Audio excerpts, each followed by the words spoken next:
Hello.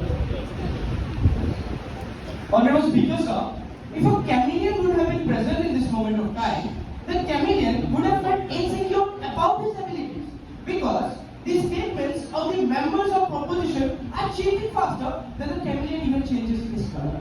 A warm greetings, Honorable Speaker, sir, and this august gathering. For a certain cause today, I stand here vehemently opposing the motion put forward by my fellow members of the proposition. A worthy member of the proposition highlighted a very important key concept of the entire motion which has been presented in this moment of time. Number one is about illegal immigration. But when we look at the entire motion which has been put forward in this moment of time by the members of the proposition itself, nowhere it mentions about eviction which related to illegal immigrants. Now, when we talk about illegal immigrants, we have to understand that it's a mistake or issues which have been done by the policing services in a very broader perspective of time. And when evictions happen, evictions are not at all limited to illegal immigrants. And the eviction is also have been done by of the indigenous people of Assam. For example, let us think about the region of the Kaziranga. Now we know that the region of Kaziranga is a national reserve. And in this entire area, if at this moment of time, there is an illegal occupation. What do we mean by occupation and illegal occupation? Or where eviction actually happens? It is basically the illegal occupation which have been done. And illegal occupation is not only limited to the illegal immigration. So that is a very important point to be noted in this moment of time.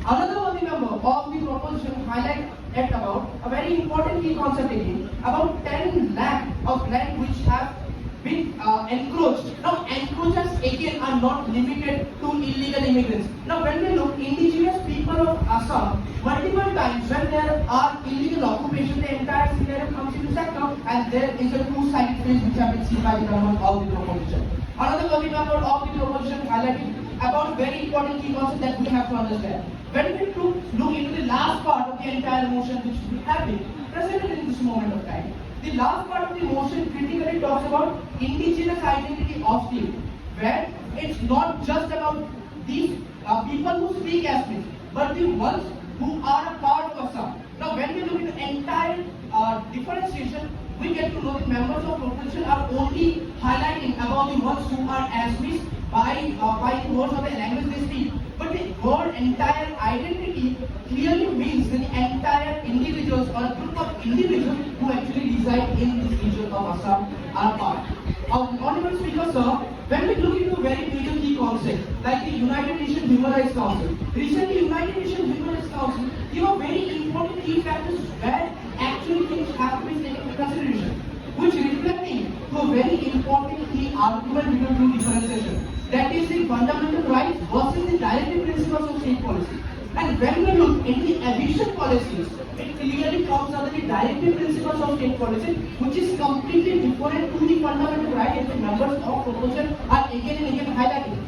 We have to understand that when there is a differentiation of individuality versus the state, we have to understand the very important key concept of our Indian Constitution itself, that is the differentiation of the directive principles of state policy and fundamental rights. Apart from that, Honorable Speaker, sir, the very last point I would like to highlight is about the only way. Now, when we look at the only way, it itself is narcissistic enough that we are only limited ourselves that the identity of the indigenous people is only been safeguarded by eviction. Okay? Is that even possible? If our parents, for example, I quite remember a moment, my parents used to tell me a very important moment that if you take science, you will prosper in your life. But that does not mean the other key concepts are not available enough so that we can prosper enough life. And finally, respecting the constraint of time, I would like to end my list of arguments. But a very important key concept has to be highlighted, and I like to note that just looking into the state statistics and the members of the proposition are highlighting again and again, it was resembles to a drunken man.